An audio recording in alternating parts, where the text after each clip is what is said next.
Hello students, welcome to Ekam IAS Academy. In this session, let's have a look at the economy part of UPSC Civil Services preliminary question paper of 2026. So I hope you have done well in your exam, and if you look at the trend, at a question paper trend kanuka manam observe cheste, it is dynamic, quite dynamic.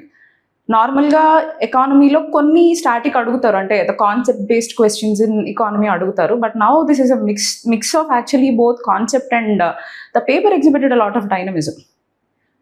So మనం questions చూద్దాం. Questions చూసినప్పుడు అంటే ఆ question రావడానికి ఏమైనా reason ఉందా, why is that question there, అది కూడా ఒకసారి చూద్దాం. Okay, so let's start. So first question number 52 నుంచి క్వశ్చన్ నెంబర్ 65 వరకు we have economy part in the yesterday's paper. I think this is set to D. So 52. Before going into discussing that question, there are two questions on e-commerce itself. Manaki both in this year's budget as well as foreign trade policy lo e-commerce మీద చాలా emphasis పెరిగింది. So I was expecting a question on e-commerce like అంటే budgetary provisions related లేకపోతే foreign trade policy లో e-commerce కానీ UPSC went ahead and went into the revenue models of e-commerce. So ఈ question ఏంటి అంటే this is about revenue models of e-commerce. అంటే ఏదైనా ఒక ఈ-కామర్స్ ప్లాట్ఫామ్ ఉంటే అది రెవెన్యూ ఎలా జనరేట్ చేసుకుంటుంది. This question is based on that concept. An e-commerce revenue model where the seller has control over the seller has control over pricing but doesn't keep products in stock and instead transfers customer orders and shipment details to a third party supplier who then ships the goods directly to the customer. So ఇక్కడ ఏం చెప్తున్నారు అంటే ఒక e commerce player ఉన్నాడు. What he does is తన platform మీద ప్రోడక్ట్స్ని list చేస్తున్నాడు, but ఫిజికల్గా ఇన్వెంటరీని ముట్టుకోడు, తను ట్రాన్స్పోర్ట్ కూడా చేయడు ప్రోడక్ట్స్ని. సో ఇలాంటి రెవెన్యూ మోడల్ని ఏమంటావు అని అడిగారు. That is the essence of the question. So first చూస్తే డ్రాప్ షిప్పింగ్ మోడల్, దీని ఆన్సర్ ఇదే, drop shipping model. So drop shipping model అంటే ఏంటి అంటే this is what actually the question is describing. ఇప్పుడు ఒక ప్లాట్ఫామ్ తీసుకోండి, మామూలుగా మనకి తెలిసిన ఈ-కామర్స్ ప్లాట్ఫామ్స్ ఏంటి, అమెజాన్, ఫ్లిప్కార్ట్, మీషో, ఇవి ఇన్వెంటరీ మోడల్ అనమాట. ఇన్వెంటరీ మోడల్ అంటే వీళ్ళు ప్రోడక్ట్స్ని కలెక్ట్ చేసుకుని వాళ్ళ దగ్గర వేర్ హౌసెస్లో మెయింటైన్ చేసి కస్టమర్ నుంచి ఆర్డర్ వచ్చిన తర్వాత ప్యాక్ చేసి డెలివర్ చేస్తారు. మీకు అమెజాన్ చూడండి, అమెజాన్ ప్యాకేజింగ్లో వస్తుంది, ఫ్లిప్కార్ట్ ప్యాకేజింగ్లో వస్తుంది. అలా కాకుండా కొన్ని ఈ-కామర్స్ ప్లాట్ఫామ్స్ ఉంటాయి. అక్కడ ఏంటి అంటే ఆ ఈ-కామర్స్ ప్లాట్ఫామ్ ఎవరైతే, ఇప్పుడు మీరు నేను ఎవరో మెయింటైన్ చేస్తున్నాం అనుకోండి, మనం సింపుల్గా ఏం చేస్తామంటే వాళ్ళకి ఆ మార్కెట్ ప్లేస్లో ప్రోడక్ట్ని మాత్రం లిస్ట్ చేసుకోవడానికి ఛాన్స్ ఇస్తాం. చేసి సపోజ్ ఆ ప్రోడక్ట్ సెల్లర్ ఛార్జ్ చేసే కాస్ట్, సప్లయర్ ఛార్జ్ చేసే కాస్ట్ 500 రూపీస్ అనుకోండి. 500 రూపీస్ అయితే నేను నా ప్లాట్ఫామ్ మీద దాన్ని 600 రూపీస్కి సేల్ చేస్తాను. అంటే ప్రైస్ని మార్కప్ చేస్తాను. ఎందుకు మార్కప్ చేశానంటే ఈ డిఫరెన్స్ 100 రూపీసే నా రెవెన్యూ అనమాట. సో నేను సింప్లీ ఏం చేశానంటే నాకు ఒక ప్లాట్ఫామ్ ఉంది, ఆ ప్లాట్ఫామ్లో మీ ప్రోడక్ట్ని డిస్ప్లే చేసుకోవడానికి, మార్కెటింగ్ చేసుకోవడానికి స్పేస్ ఇచ్చాను. నాకు కనుక ఆర్డర్ రాగానే నేనేం చేయను, నేను జస్ట్ మీకు ఆర్డర్ని కన్వే చేస్తాను. సో సప్లయర్ మీరు అనుకోండి, మీరు ఏం చేస్తారు, ఆర్డర్ని ప్యాక్ చేసి మీరే ఏదో కొరియర్ కంపెనీ ద్వారా డెలివర్ చేసుకుంటారు అనమాట. That is drop shipping model. What is affiliate revenue model?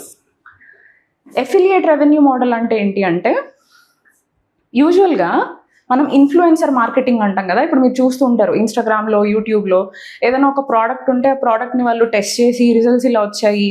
So మీరు రెవెన్యూ ఎర్న్ చేస్తున్నారు, but how? By expanding the market to a certain product. That is affiliate revenue model. Next transaction fee revenue model. ఇది కొంచెం మనకి drop షిప్పింగ్లో అనిపించవచ్చు. So transaction fee revenue model ఏంటంటే ఇక్కడ కూడా సేమ్ ప్లాట్ఫామ్ మీద ప్రోడక్ట్ లిస్ట్ చేస్తారు, ఆ ట్రాన్సాక్షన్ జరిగితే ఆ ట్రాన్సాక్షన్లో సర్టన్ పర్సెంటేజ్ నా కమిషన్ కింద తీసుకుంటాను అనమాట. ఫర్ ఎగ్జాంపుల్ స్విగ్గీ జొమాటోలో ఆర్డర్ ప్లేస్ చేసిన తర్వాత లాస్ట్ వాల్యూ ఏదైతే ఉందో అందులో స్విగ్గీ ఆర్ జొమాటో పర్సెంటేజ్ తీసుకుంటారు. సో ట్రాన్సాక్షన్కి వచ్చిన ఫీలోంచి పర్సెంటేజ్ తీసుకుంటారు. మేజర్ డిఫరెన్స్ ఏంటంటే డ్రాప్ షిప్పింగ్కి, ట్రాన్సాక్షన్ ఫీ రెవెన్యూ మోడల్కి. డ్రాప్ షిప్పింగ్ మోడల్లో ఇందాక మీకు 600 రూపీస్ చూపించాను కదా, ఈ ఎక్స్ట్రా 100 ఎవరు పే చేస్తున్నారు? కస్టమర్ పే చేస్తున్నాడు. But transaction fee revenue model ఏమవుతుందంటే ఫైనల్ వాల్యూలోంచి ఏదైతే సెల్లర్కి వెళ్ళాలో ఆ సెల్లర్ దాంట్లోంచి పర్సెంటేజ్ ఈ-కామర్స్ ప్లాట్ఫామ్ తీసుకుంటుంది. అది transaction fee revenue model. Razorpay ఉంది కదా, రేజర్ పే పేమెంట్ ప్లాట్ఫామ్ అలాంటివి. Next agency revenue model. So agency revenue model అంటే ఏంటి అంటే ఏదైనా ఒక సాఫ్ట్వేర్ అంటే ప్రోడక్ట్ కానీ సాఫ్ట్వేర్ కానీ మార్కెటింగ్ కానీ ఇలాంటివి స్పెషలైజ్డ్గా ఆఫర్ చేస్తారనమాట. అలా చేసి రెవెన్యూ కనుక ఎర్న్ చేస్తే దాన్ని ఏజెన్సీ రెవెన్యూ మోడల్ అంటాం. Okay, so again UPSC did it again actually. So ఏంటంటే ఈ-కామర్స్ మీద ఎంఫసిస్ పెరిగింది. We usually think, okay, prelims orientation le untadi ani, but they went ahead and asked a question about e-commerce revenue models. So the answer is A for this. Next, which one of the following correctly represents the 3 key sub-indices of the financial inclusion index of RBI? Idi manam class lo regular ga chusam, financial inclusion chapter chusinapude chusam. So financial inclusion index, దీంట్లో 3 indicators ఉంటాయి: access, usage and quality. So this is a quite fact-based question. మనకి ఇచ్చిన ఆప్షన్స్లో you have credit, access, insurance, depth and pension coverage. ఎందుకు ఇచ్చారంటే confusing అనమాట. Financial ఇంక్లూజన్లో మనం ఒక basic bouquet of financial services అని మాట్లాడుకుంటాం. ఏంటి ఆ 5 అంటే savings, credit facility, insurance, pension, investment or remittance. So ఇలాంటి ఈ 5 సర్వీసెస్ కనుక ఒకరికి అవైలబుల్గా ఉంటే that situation is called financial inclusion. So అందుకని కన్ఫ్యూజ్ చేయడానికి banking access, GDP contribution, financial literacy ఇలాంటివన్నీ ఇచ్చారు. But if you know the financial inclusion index that is released annually by the RBI in the month of July, indicators ఏంటి అంటే ఈ 3. ఈ మూడింటికి different indicators ఉంటాయి. యాక్సెస్ అయితే యూ హ్యావ్ 35% వెయిటేజ్.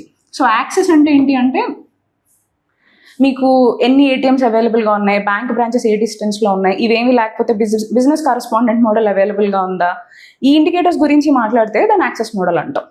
అలాగే దాన్ని యాక్సెస్ ఇండికేటర్ అంటాం. అలాగే you have usage. So usage అంటే పీపుల్ ఎంత యూస్ చేస్తున్నారు. ఫైనాన్షియల్ ఇంక్లూజన్లో it is more about how much people are using కదా. ఫర్ ఎగ్జాంపుల్ యూపీఐ ఉంది. యూపీఐలో ఎంత వాల్యూమ్ ఆఫ్ ట్రాన్సాక్షన్స్ జరిగినాయి, లేకపోతే ఎన్ని నంబర్ ఆఫ్ ట్రాన్సాక్షన్స్ జరిగినాయి, ఇలాంటి ఇండికేటర్స్ని కనుక చూస్తే దాన్ని యూసేజ్ అంటాం. యూసేజ్కి 45% వెయిటేజ్ ఉంది. నెక్స్ట్ వచ్చేసి క్వాలిటీ. సో క్వాలిటీ ఏంటి అంటే ఆ సర్వీస్ ఏదైతే ప్రొవైడ్ చేస్తున్నారో ఆ సర్వీస్ క్వాలిటీ ఎలా ఉంది.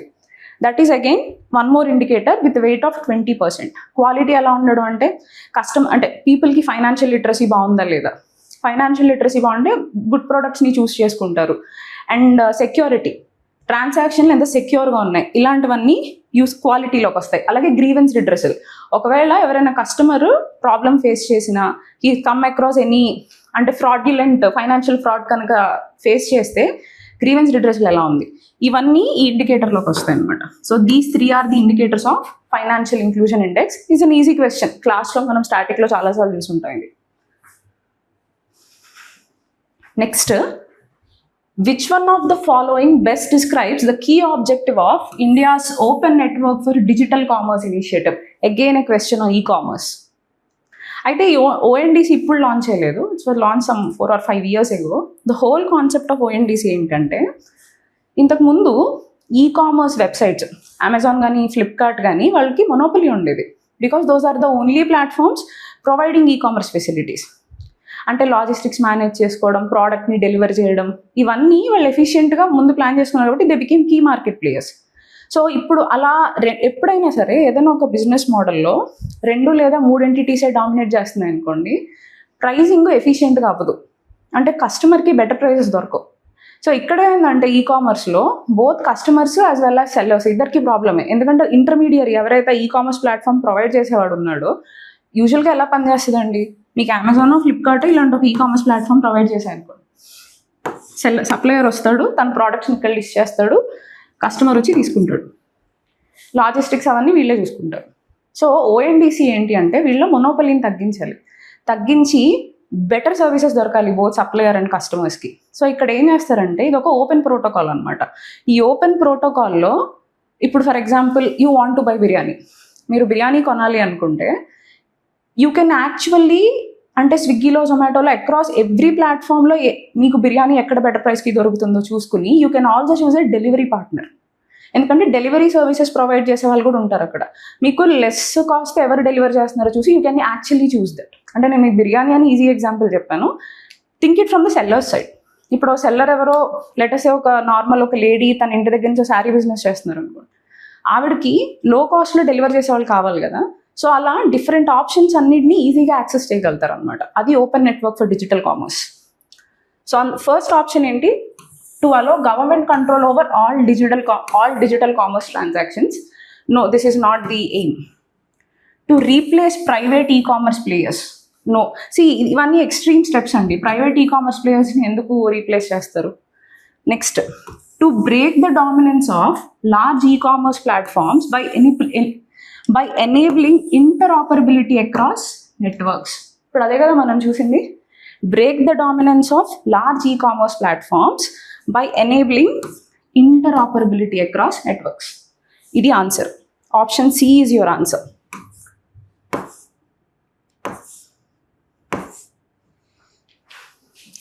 So option C answer. Next, to mandate UPI based payments for all online transactions. No, this is not the answer. So my answer ఏంటంటే it's option C. Okay, our next question. Which one of the following statements about UPI and central bank digital currency is not correct? So first, ఎక్కడ చూడకపోతే wheel miss it అంటే not correct. So ఇందులో 3 ఆప్షన్స్లో ఏది correct కాదని అడిగిన దేని గురించి? UPI and central bank digital currency. ఇది మీకు తెలియాలి అంటే మీకు బ్యాంకింగ్ గురించి, సెంట్రల్ బ్యాంక్ డిజిటల్ కరెన్సీ ఎలా వర్క్ చేస్తున్నాయనే దాని గురించి కొంచెం ఎక్కువ క్లారిటీ ఉంటుంది. ఫస్ట్ ఆప్షన్ చూద్దాం. UPI is a real time payment system but digital rupee is akin to sovereign paper currency. This is true. Central bank digital currency ఏంటంటే it is the digital form of your regular rupee. మన ఏదైతే rupee ఉందో దానికి digital form అంతే. Rupee ఎలా అయితే sovereign backed, digital rupee కూడా sovereign backed. So UPI is a real time payment system, ఇది మన అందరికీ తెలిసిందే. But digital rupee is akin to sovereign paper currency. This is true. So ఈ ఆప్షన్ కరెక్ట్. మనం చూడాల్సింది not correct. In case of UPI, settlement for end users happens instantly as the money gets immediately debited or credited. అంతే కదా. యూపీఐలో మనం ఏం చేస్తాం? ఇన్స్టెంట్గా settlement కదా, అందుకని రియల్ టైం అంటాం. మనం ఏ టైంలో ట్రాన్సాక్షన్ చేస్తుంటే ఆ టైంలోనే సెటిల్మెంట్ కూడా జరిగిపోతుంది. But in case of digital rupee there is no settlement as the wallet balance gets transferred to another wallet. So settlement అన్న కాన్సెప్ట్ ఏంటి అంటే మధ్యలో ఒక ఇంటర్మీడియరీ ఉండి సెటిల్ చేసుకుంటుంది. సో ఇక్కడ ఏం జరుగుతుందంటే సెంట్రల్ బ్యాంక్ డిజిటల్ కరెన్సీ యూజువల్గా ఎలా సోర్స్ చేసుకుంటారంటే, మీరు ఏదైనా బ్యాంక్, ఇప్పుడు ఫర్ ఎగ్జాంపుల్ ఎస్బీఐ, వీళ్ళు డిజిటల్ రూపీ వాలెట్ని ప్రొవైడ్ చేస్తారు అనమాట. But they are not the issuers of the currency. Issuer of the currency again government, RBI. But వీళ్ళు ఏం చేస్తున్నారంటే ఆర్బీఐ తరపున మీకు వాలెట్ సర్వీసెస్ ప్రొవైడ్ చేస్తారు. ఫర్ ఎగ్జాంపుల్, మీ అకౌంట్లో ఒక 500 రూపీస్ ఉన్నాయనుకోండి, మీరు ఎస్బీఐలో ఈ డిజిటల్ రూపీ వాలెట్ తీసుకుని నాకు 500 రూపీస్కి డిజిటల్ రూపీస్ కావాలి అని అడుగుతారు. అప్పుడు మీ అకౌంట్లోంచి 500 డిడక్ట్ అయ్యి మీ డిజిటల్ రూపీ వాలెట్లోకి 500 రూపీస్ టోకెన్ వస్తుంది అనమాట, ఆర్బీఐ ఇష్యూ చేసిన టోకెన్. అంటే కరెన్సీయే, మీ దగ్గర ఉన్న పేపర్ అంటే మీ బ్యాంక్ మనీ తగ్గిపోయి డిజిటల్ రూపీ ఫామ్లో డిజిటల్ రూపీ టోకెన్ వస్తుంది అనమాట. సో మీరు ఎవరికైనా ట్రాన్స్ఫర్ చేయాలి అంటే వాలెట్ నుంచి వాలెట్కి ట్రాన్స్ఫర్ చేసుకోవాలి అంతే. Next, UPI transactions are recorded by banks and reflected in bank statements. But in cases of digital rupee, no data is captured in bank statements as transactions are from one wallet to another wallet. అంతే కదా. UPI transactions bank సెటిల్మెంట్లో చూపించాలి. ఎందుకు? UPI ఎలా చేస్తామండి, మనం ఒక బ్యాంక్లో మనకు ఒక అకౌంట్ ఉంటుంది, అది ఇంకో బ్యాంక్ అకౌంట్కి పంపించుకుంటాం. సో ఒక బ్యాంక్ నుంచి ఇంకో బ్యాంక్కి పంపిస్తున్నాం కాబట్టి సెటిల్మెంట్ ఎక్కడ ఉండాలి? బ్యాంక్స్కి మధ్యలో ఉండాలి, బ్యాంక్సే రికార్డ్ చేయాలి ట్రాన్సాక్షన్స్ని. బట్ డిజిటల్ కరెన్సీ అలా కాదు. Digital currency is issued by RBI and digital currency custodian ఎవరంటే ఆర్బీఐ. సో మీరు వాలెట్ నుంచి వాలెట్కి ట్రాన్స్ఫర్ చేసుకుంటే అది ఆర్బీఐ దగ్గర ఉంటుంది, బ్యాంక్స్ దగ్గర ఉంటుంది. Next, in both the cases UPI and digital rupee, liability lies with the users and their respective banks. This is not true. ఇది కరెక్ట్ కాదు. ఏంటి అంటే ఇప్పుడు ఈ లాజిక్లోనే ఆలోచించండి. జస్ట్ బ్యాంక్స్ ఏం చేస్తున్నాయంటే ఒక ఇంటర్మీడియరీ ప్లాట్ఫామ్ ప్రొవైడ్ చేస్తున్నాయి మీకు. డిజిటల్ రూపీని క్యారీ చేయడానికి ఒక వాలెట్ ఇస్తున్నాయి అంతే, అంతకుమించి బ్యాంక్స్ ఏం చేయట్లేదు. So banks are not liable. Whatever the digital currency that is issued in India, RBI balance షీట్లో లయబిలిటీలో ఉంటుంది, not in banks balance sheet. So ఇక్కడ ఈ స్టేట్మెంట్ తప్పు. ఆన్సర్ ఇస్ మీకు ఆన్సర్ ఏంటి అంటే D. Okay, so that is about UPI and central bank digital currency. మీకు లిటిల్ ఏంటి అంటే మీ ఫండమెంటల్స్ ఇన్ బ్యాంకింగ్ని కొంచెం వర్కౌట్ చేయాలన్నమాట ఈ క్వశ్చన్ ఆన్సర్ చేయాలి అంటే. Next, tokenization of real world assets. ఇది question. So which of the following statements about real world assets tokenization are correct? Tokenization is the process of turning real world assets into digital tokens using blockchain technology. మీకు real estate investment trust idea ఉన్నాయా? యూజువల్గా real estate investment trust ఎలా పనిచేస్తాయండి?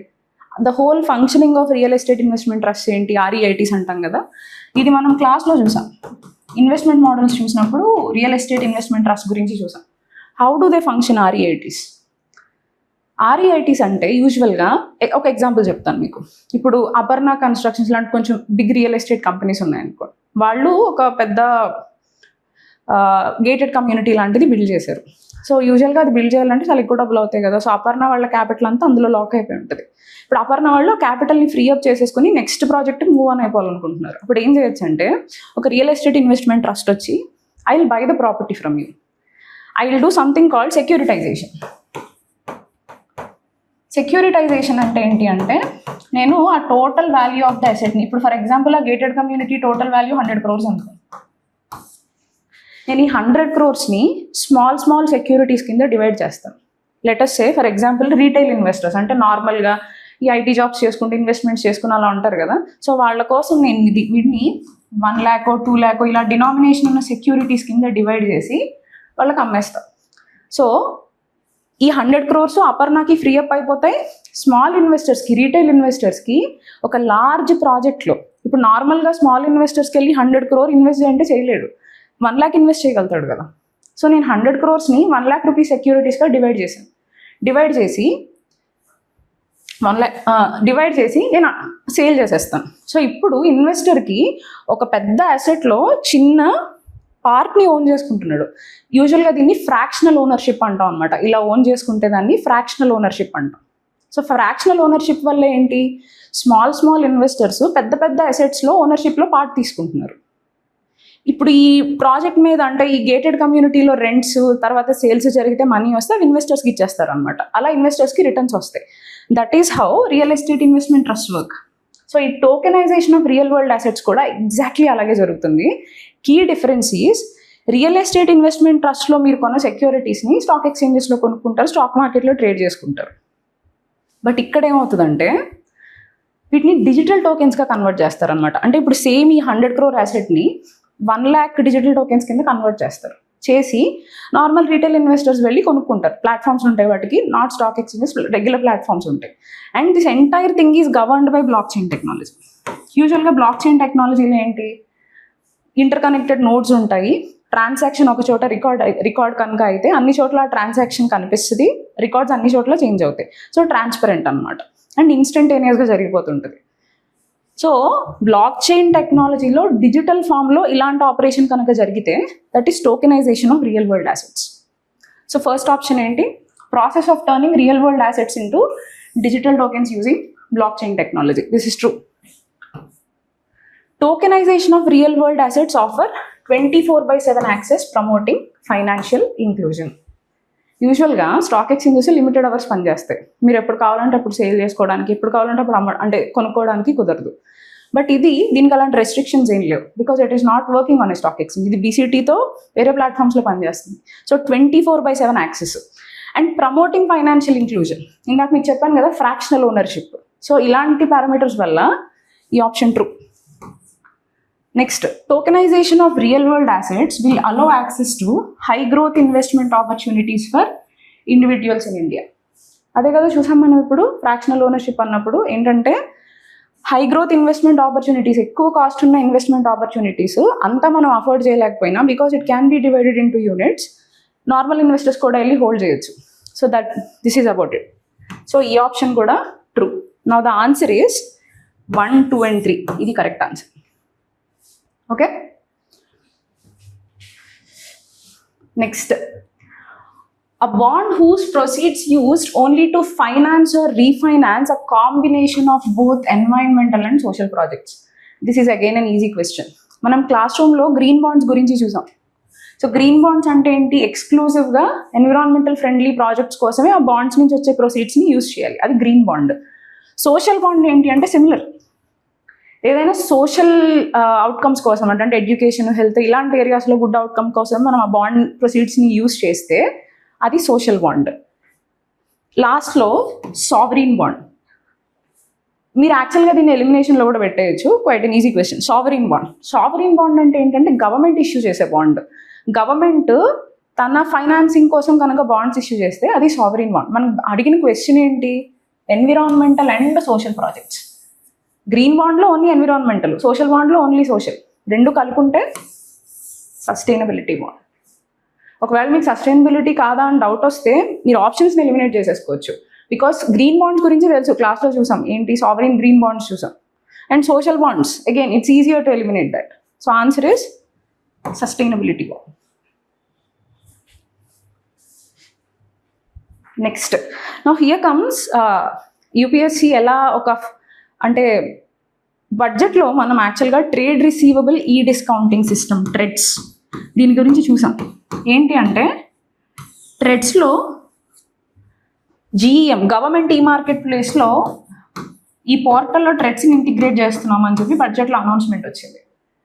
ఏంటి? మామూలుగా మనం bill of exchange గురించి క్లాస్లో మాట్లాడుకున్నాం. ఏంటి బిల్ ఆఫ్ ఎక్స్చేంజ్ అంటే? ఎవరైనా ఒక సెల్లర్ తన గూడ్స్ సేల్ చేసేసిన తర్వాత బయ్యర్ ఏం చేస్తాడంటే వెంటనే మనీ ఇవ్వలేను, ఒక 3 months తర్వాత ఐ విల్ పే యూ అంటాడు. సో 3 months తర్వాత పేమెంట్ తీసుకోవాలంటే ఆ 3 monthsకి గ్యారంటీ ఏంటి అంటే బిల్ ఆఫ్ ఎక్స్చేంజ్ అనమాట. సెల్లర్ ఏం చేస్తాడంటే okay let me draw bill, నేను ఒక బిల్ ఆఫ్ ఎక్స్చేంజ్ని డ్రా చేస్తాను, డ్రా చేసిన తర్వాత దీని మీద అంటే దీన్ని ఆ బయ్యర్ సైన్ చేస్తాడు అనమాట. సైన్ చేసిన తర్వాత what it shows is okay 3 months తర్వాత బయ్యర్ సెల్లర్కి certain amount of money pay చేయాలి అని అగ్రిమెంట్ ఉంటుంది ఇద్దరికి, అది బిల్ ఆఫ్ ఎక్స్చేంజ్. అయితే బిల్ ఆఫ్ ఎక్స్చేంజ్ని మనం క్లాస్లో చూసాం. యాక్చువల్లీ దీనికి ఇట్ ఈస్ నెగోషియబుల్. నెగోషియబుల్ అంటే ఏంటి? ఓనర్షిప్ని ట్రాన్స్ఫర్ చేసుకోవచ్చు మనం. సో ఇప్పుడు సపోజ్ ఆ సెల్లర్కి ఎప్పుడో అవసరమైంది, లిక్విడిటీ అవసరమైంది, మనీ అవసరమైంది. అప్పుడు సెల్లర్ ఏం చేస్తాడు? ఇది తీసుకుని ఒక బ్యాంక్ దగ్గరికి వెళ్తాడు. See this is my trade receivable, అంటే నాకు రావాల్సిన డబ్బులు ఇవి, నా ట్రేడ్లో నాకు రావాల్సిన డబ్బులు ఇవి, ట్రేడ్ రిసీవబుల్. బట్ ఇది 3 months తర్వాత కానీ రాదు, ఐ నీడ్ మనీ నా, you can take this and నువ్వు నాకు దీని మీద ఫైనాన్సింగ్ ప్రొవైడ్ చేయొచ్చు. యూజువల్గా వాళ్ళు ఏం చేస్తారంటే సర్టన్ పర్సెంటేజ్ తగ్గించుకొని సపోజ్ ఆ బిల్ ఆఫ్ ఎక్స్చేంజ్ 5 lakhs అనుకోండి, అందులో 10% 15% ఎంతో కమిషన్ తీసుకుని మిగతా డబ్బులు ఇచ్చేస్తారనమాట సెల్లర్కి. సో ఇప్పుడు అతనికి రావాల్సిన డబ్బులు అతను ఒక బ్యాంక్ నుంచి కలెక్ట్ చేసుకున్నాడు. ఇప్పుడు 3 months తర్వాత బ్యాంక్ బయ్యర్ నుంచి కలెక్ట్ చేసుకుంటుంది. This is trade receivable. This is our trade receivable ఈ డిస్కౌంటింగ్ వర్క్. ఓకే, సో ఈ ట్రేడ్ రిసీవబుల్ ఈ డిస్కౌంటింగ్ సిస్టమ్ అనే ప్లాట్ఫామ్ ఏంటంటే ఆర్బీఐ లాంచ్ చేసింది, అంటే ఆ ఇనిషియేటివ్ని ఆర్బీఐ లాంచ్ చేసింది. సో దీంట్లో ఏంటి అంటే ఎంఎస్ఎంఈస్ మళ్ళీ బిల్ ఆఫ్ ఎక్స్చేంజెస్ని తీసుకుని ఫైనాన్సింగ్ కోసం ఈ డిస్కౌంటింగ్కి వెళ్ళొచ్చు అనమాట. దీని గురించి మనకి బడ్జెట్లో వచ్చింది ఏంటంటే గవర్నమెంట్ ఈ మార్కెట్ ప్లేస్లో కూడా మేము దీన్ని యూజ్ చేసుకుంటున్నామని. ఇప్పుడు ఈ క్వశ్చన్లో మీకు M1 ఎక్స్చేంజ్ అని అడిగారు. ఈ M1 exchange RBI recognised TReDS platform అనమాట. అంటే ఎంఎస్ఎంఈస్కి బిల్ ఆఫ్ ఎక్స్చేంజ్ మీద ఫైనాన్స్ కావాలంటే they can go to M1 exchange. So ఈ M1 ఎక్స్చేంజ్ అన్న పేరు మీకు తెలియకపోయినా కూడా look at the options. Provides collateral based loans to MSMEs. సరే ఇది కొంచెం డైసీగా ఉంది కదా, let's move on to next. It facilitates discounting of invoices and bills of exchange for MSMEs. If యూజువల్గా ఇది రైట్ అయితే ఇది తప్పు అవుతుందండి, ఎందుకంటే ఈ డిస్కౌంటింగ్లో కొలాటరల్ తీసుకోరు, కొలాటరల్ ఫ్రీ ఆప్షన్ అనమాట ఇది. కొలాటరల్ అంటే ఏంటి? యూజువల్గా మనం తాకట్టు అంటాం కదా, సో కొలాటరల్ లాంటివి ఏం తీసుకోరు. M1 exchange functions as a credit rating agency for MSMEs. No, credit rating agencies SEBI registered ఉంటాయి. SEBI registered credit rating agencies ఏం చేస్తాయంటే యూజువల్గా కంపెనీస్కి ఏమైనా బాండ్స్ ఇష్యూ చేయాలనుకోండి. బాండ్ అంటే ఏంటి? డెట్ ఇన్స్ట్రుమెంట్ కదా. డెట్ ఇన్స్ట్రుమెంట్ ఇష్యూ చేసినప్పుడు మీరు నేను బాండ్ కొందాం అనుకుంటున్నాం అనుకోండి, ఎలా కొంటాం? మనం బాండ్ కొంటున్నాం అంటే మనం కంపెనీకి అప్పిస్తున్నాం. మనం అప్పు ఎవరికి ఇస్తాం? ఎవరైతే మనకు మళ్ళీ తిరిగి కడతారు అన్న నమ్మకం ఉంటుందో వాళ్ళకి ఇస్తాం కదా. So this is how usually that is how borrower actually అంటే lender actually looks at lending money. ఈ క్రెడిట్ రేటింగ్ ఏజెన్సీస్ ఏం చేస్తాయంటే వెళ్ళి ఆ కంపెనీస్ని రేట్ చేస్తాయి అనమాట. అంటే వీళ్ళ బాండ్స్ కొంటే మీకు రిటర్న్ కానీ ప్రిన్సిపల్ కానీ ఎంత కరెక్ట్గా వచ్చేస్తాయి అంటే వాళ్ళకి వాళ్ళ డెట్ని ఫైనాన్స్ చేసుకోగలిగే ఎబిలిటీ ఉందా లేదా. So M1 exchange is not that. So answer ఏంటి అంటే 2 only. It facilitates discounting of invoices and bills of exchange for MSMEs. Collateral option అయితే లేదు. క్రెడిట్ రేటింగ్ ఏజెన్సీ అసలే కాదు. Okay, so answer is 2 only. Next, which one of the following best describes the crowding out effect in the context of fiscal policy? ఇది మనం క్లాస్లో చూసాం. Again crowding out effect physical పాలసీలో ఏంటి crowding out effect అంటే, government కనుక తన expenditure కోసం మార్కెట్లో ఎక్సెసివ్గా బారోయింగ్కి వెళ్తే ప్రైవేట్ సెక్టార్కి బారోయింగ్ కాస్ట్ పెరిగిపోతుంది, ఇంట్రెస్ట్ రేట్స్ పెరిగిపోతాయి. దీన్ని క్రౌడింగ్ అవుట్ ఎఫెక్ట్ అంటాం. మీకు ఫస్ట్ ఆప్షన్ ఏంటి, ఆ situation wear private investment increased due to increase in the increased government spending. No, this is not correct. A situation where government borrowing leads to higher interest rates which reduces private investment. This is true. ఇది మనం క్లాస్లో చూసాం. We discussed about this. Government కనుక మనం physical deficit గురించి మాట్లాడుకున్నాం. So government is incurring higher physical deficit means దాన్ని finance చేసుకోవడానికి if it goes to market and borrow money, it leads to increased interest rates for the private sector. దాన్ని crowding out effect అంటారు. A situation where and increase in the taxes leads to increased private sector investment. Increase in taxes increase private sector ఎందుకు పెరుగుతుందండి? ట్యాక్సెస్కి ఎక్కువ money వెళ్ళిపోతుంటే investment తగ్గిపోవాలి కదా. So this is wrong. A situation where government spending has no impact on aggregate demand. ఇది మీ foundational knowledge. Aggregate డిమాండ్లో గవర్నమెంట్ స్పెండింగ్ ఒక కాంపనెంట్ కదా, గవర్నమెంట్ ఫైనల్ కన్సంప్షన్ ఎక్స్పెండిచర్ ఒక కాంపనెంట్ అగ్రిగేట్ డిమాండ్లో.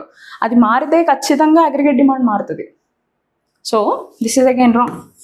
ఆన్సర్ ఏంటి అంటే ఆప్షన్ బి.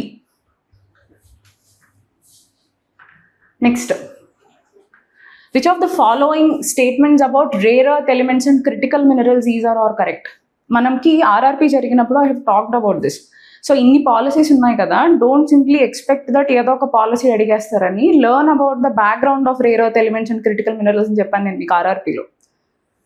ఇది కూడా మనం క్లాస్లో చూసాం. Modern technological innovations including AI, robotics and space exploration extensively utilise rare earth elements.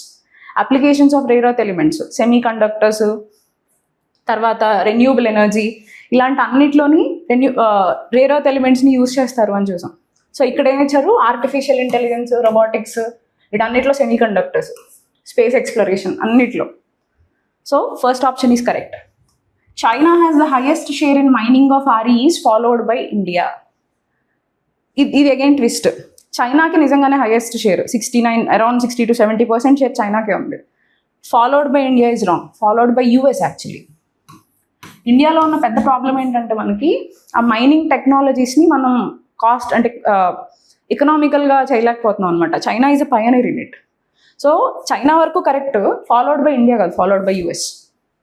Next, government of India launched national critical mineral machine in 2025 to establish a robust framework for self-reliance in the critical mineral sector. So second statement wrong kada, sorry. Government National Critical Mineral Mission launch చేసింది last year. A robust framework for self-reliance in the critical mineral sector. అంతే. ఈ critical minerals అనేవి last 1 yearగా చాలా policy రెలవెన్స్లో ఉన్నాయి. Not just in India, మీరు యూఎస్ని చూసుకుంటే కూడా project Walt అంటే క్రిటికల్ మినరల్స్ సప్లై చేయని ఎన్ష్యూర్ చేయడం కోసం లాంచ్ చేసింది. So this is true. Self Reliance in the critical mineral sector కోసమే లాంచ్ చేసాం. దీంట్లో మనం డొమెస్టిక్ మైనింగ్ని ఎంకరేజ్ చేయాలి. ఫారిన్లో క్రిటికల్ మినరల్ మైన్స్ ఏమన్నా ఉంటే అక్కడికి వెళ్ళి వాటిని ఎక్వైర్ చేసుకోవాలి. దాంతోపాటు మనకున్న ఈ వేస్ట్ నుంచి కూడా వీటిని రికవర్ చేసుకోవాలి. ఈ 3 పాయింట్స్ గురించి ఆ పాలసీ మాట్లాడింది. Next, rare earth elements are a set of 13 metallic elements. This is wrong. మీకు అప్పుడు చెప్పాను కదా ఆర్ఆర్పీలో, ఇది 13 కాదు, ఇలాంటివి కూడా గుర్తుపెట్టుకోవాలి మీరు, బ్యాక్గ్రౌండ్ కూడా తెలుసుకోవాలి అని. ఇది 13 కాదు, 15 + 2, సారీ మొత్తం 17 అనమాట. 15 lanthanides and 2 other elements, scandium and yttrium, వీటన్నిటిని కలిపి రేర్ ఎర్త్ ఎలిమెంట్స్ అంటాం. So 2 is wrong, 4 is wrong. So the answer is 1 and 3 only. Correct. So correct statements అడిగాడు. So 1 and 3. This is your answer. Next, which of the following statements about insurance in aviation sector is or are correct? Again, మనకు aircraft accident అయింది కదా, we focused on aviation safety, governance mechanisms and all. But question వచ్చేసి aircraft insurance గురించి అడిగారు. Aviation hull insurance covers physical aircraft including the body, engine and on board equipment. ఇది quite fact based అండి, this is true. And under the Montreal convention, ఇది about aviation అనమాట, adopted in 1999 by over 130 countries including India, airlines are strictly liable to pay compensation to the family or nominee of every deceased passenger without requiring the family to prove fault. These are the statements. First statement is right, second statement is also right. కాకపోతే ఇక్కడ మీరు ఎక్కడ confuse అవ్వచ్చు అంటే ఆ year of signing by over 130 parties including India, so ఇలాంటివి కొంచెం confuse అవ్వచ్చు. But it was adopted in 1999 and India actually ratified it in 2009. So airlines are strictly liable to pay compensation to the family or nominee of every deceased passenger without requiring the family to prove fault. This is actually true. This is laid down. అంటే families వచ్చి ఇది airlines fault అని prove చేయడానికి లేదు, మీరు compensation ఇవ్వాల్సిందే, whether it's your fault అంటే మీ fault అని ప్రూవ్ అయినా అవ్వకపోయినా కూడా ఎయిర్లైన్ పే చేయాలి. And this is also true. So the answer is both 1 and 2.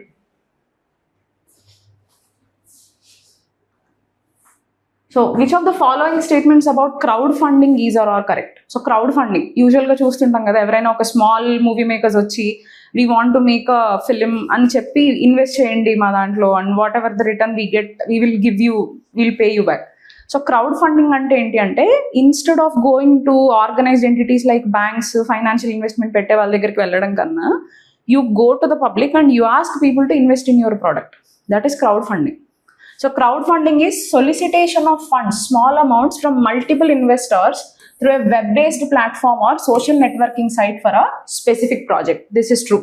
మీకు వెబ్-బేస్డ్ ప్లాట్ఫామ్ అని ఎందుకనంటే you have something called P2P lending. మనం NBFCs టాపిక్లో చూసాం దీన్ని, P2P లెండింగ్ అని. సో ఇలాంటి ప్లాట్ఫామ్స్లో కూడా తీసుకోవచ్చు. Small and medium enterprises are able to raise funds at lower cost of capital without undergoing rigorous procedures. ఇందాక చెప్పాను కదా, క్రౌడ్ ఫండింగ్లో ఫండ్స్ ఎక్కడి నుంచి తీసుకుంటారు, నార్మల్ మల్టిపుల్ ఇన్వెస్టర్స్ ప్లాట్ఫామ్స్ నుంచి తీసుకుంటారు. యూజువల్గా బ్యాంక్స్కి వెళ్ళారు అనుకోండి, కొలాటరల్స్ ఇవ్వాలి, మార్జిన్స్ పే చేయాలి, ఇవన్నీ చేయాలి. బట్ ఈ ప్రాసెస్లో అవేం చేయక్కర్లేదు. So it actually brings down the cost of financing. So small and medium enterprises funds raise చేసుకోగల at lower cost of capital without undergoing rigorous procedures. So this is also true. Answer is both 1 and 2. Next, with reference to different committees in India, consider the following details. So first is in committee anti R.N. Malhotra committee. R.N. Malhotra committee is actually insurance sector lo reforms కోసం establish చేసిన కమిటీనే. But ఇక్కడ problem ఏంటి అంటే, it is not organized under IRDA, it is organized under RBI. It is actually organized by the RBI, but it led to the formation of IRDA. Because of the R.N. Malhotra committee, IRDA formed. So ikkada wrong ayindi idi, andukane 1 wrong. Next, LC Gupta committee, preparing a roadmap for the introduction of derivatives trading in India, securities and this is true. R.C. Gupta committee actually prepared a roadmap, started with equity derivatives and set up by SEBI. This is true. Next, Urjit R. Patel committee, a roadmap for reforming bank lending to housing sector. యాక్చువల్గా Urjit Patel committee is for financial inclusion. Urjit Patel committee not for housing finance. This committee was set up by RBI. This is true, but it is for financial inclusion, not housing finance. Financial inclusion కోసం setup చేసింది. So again, this is wrong. Next, YH Malegaon committee, preparing a roadmap for reforms in microfinance sector in India, setup by reserve bank. ఇది మనం క్లాస్లో చూసాం. Micro financing sector గురించి చదివినప్పుడు, ఆంధ్రప్రదేశ్లో micro finance crisis అయిన తర్వాత RBI has constituted a committee called Malegam committee అని. So this is right.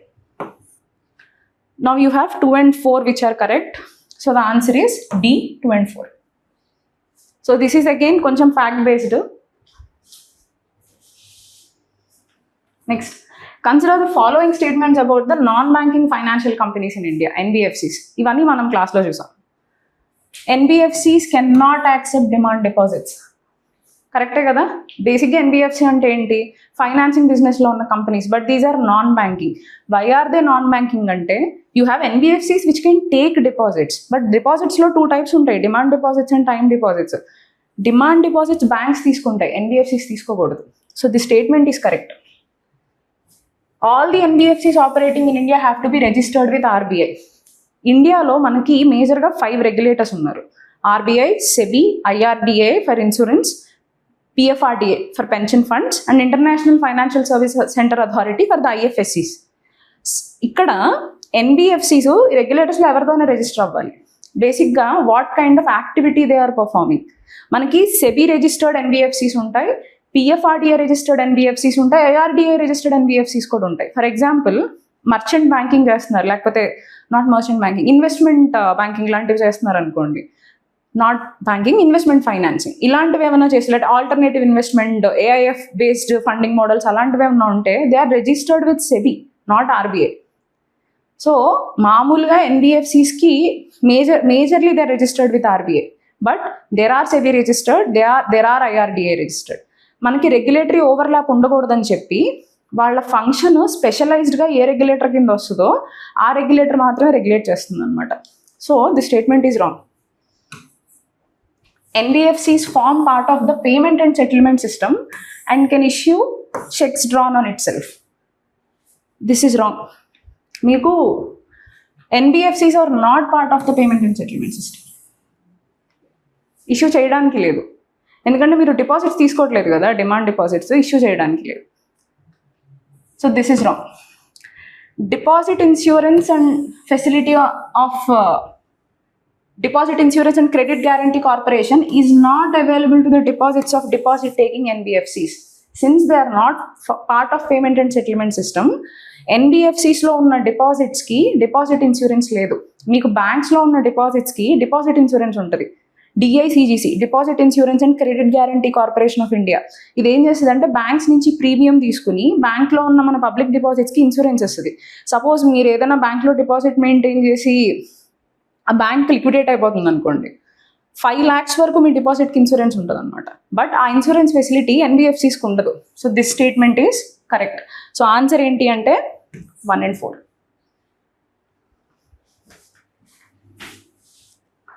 Next ఆ last question, multi dimensional poverty index n number of times చూసాం మనం క్లాస్లో. It is calculated using Alkire Foster methodology. తెలుసు కదా ఇది. There is global multi dimensional poverty index and there is a NITI Aayog's version of it. And the methodology that is use to calculate this MPI score. మనం క్లాస్లో methodology కూడా చూసాం, ఆ score ఎలా calculate చేస్తారు అని. సో ఆ మెథడాలజీని ఏమంటున్నాం, Alkire Foster methodology. This is true. And MPI calculated by NITI Aayog has a total of 12 indicators. This is also true. Global MPIలో మీకు 12 indicators ఉంటాయి. But NITI Aayog's multi dimensional poverty ఇండెక్స్లో, సారీ గ్లోబల్ MPIలో మీకు 10 indicators ఉంటాయి. నీతి ఆయోగ్స్ MPIలో 12 ఉంటాయి. 3 dimensions, health, education, standard of living. Global MPIలో health కింద 2, ఎడ్యుకేషన్ కింద 2 అండ్ స్టాండర్డ్ ఆఫ్ లివింగ్ కింద 6 ఉంటాయి. నీతి ఆయోగ్స్లో మనం హెల్త్లో ఒక కాంపోనెంట్ యాడ్ చేసాం, స్టాండర్డ్ ఆఫ్ లివింగ్లో ఇంకో కాంపోనెంట్ యాడ్ చేసాం. హెల్త్లో మెటర్నల్ హెల్త్ అన్న కాంపోనెంట్ యాడ్ చేసాం, స్టాండర్డ్ ఆఫ్ లివింగ్లో బ్యాంక్ అకౌంట్స్ యాడ్ చేసాం NITI Aayog's multi dimensional poverty ఇండెక్స్లో. So this is correct. But ఇక్కడ చూడండి, maternal health and bank account are common indicators in MPI of NITI Aayog and MPI of United Nations Development Programme. కాదు, ఇందులో 10, ఇందులో 12. ఆ extra 2 ఏంటి అంటే maternal health and bank account. So this statement is wrong. So answer ఏంటి, 1 and 2 only. So this is about the economy part of your UPSC 2026 prelims question paper. So I hope you all did well. Thank you.